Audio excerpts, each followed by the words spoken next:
វិតអូនអរគុណដែលស្ងួនចាក់ចេញទៅវិញគ្រាកូនឡងពេលនៅ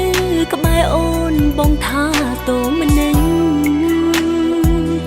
រូបអូនសែនជ្រេញ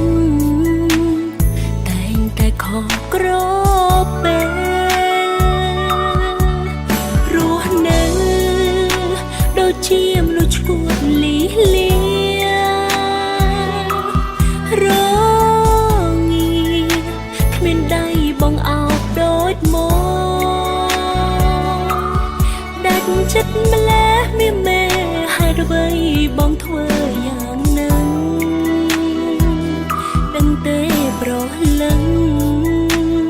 អូនរស់ឯកាណាំទ្រាំដល់ពេលណាបើស្នេហាទៅបាត់បង់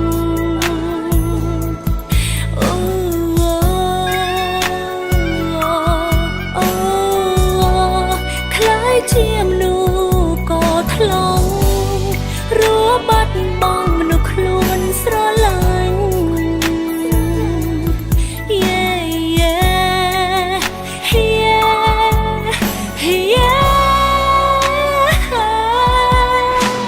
ជីវិតរស់នៅជាមនុស្សធម្មតាមិនដែលគិតសោះថានឹងត្រូវឈឺផ្សានៅក្នុងបន្ទប់មានតែផ្សែងនិងស្រាអង្គុយស្មុគវិជាមួយនឹងភាពឯកាអារម្មណ៍វល់វល់ស្រមោលសម័យមាសមេចិត្តនេះនៅស្រឡាញ់នៅរលឹកអូននឹងទេពេលនៅក្បែរនៅថ្មីសង្ឃឹមថាអូនបានសុខគេយកហាត់ baby the same that I want to say រស់មានកម្លាំងដៃឡើងស្ពឹកមកឡើងស្លេកអាការឈឺធ្ងន់ព្រោះតែនឹកអូនពេកពិបាកនឹងខ្លួនណាស់ចង់ទៅបិទភ្នែកដេកតែនៅមិនស្ងប់ចង់ទៅស្រែកសួរមេឃបាយមិនដែលស៊ីហើយទឹកក៏មិនដែលផឹកអារម្មណ៍ឈួតឈួតក៏ខ្លាចជាអ្នកប្រមឹកទឹកមុខស្លេកស្លាំងគូក្បាលវិញមូលឡើងស្ពឹកបបោមុតក៏ហមហូរជាមកស្រក់ដូចទឹកទ្រា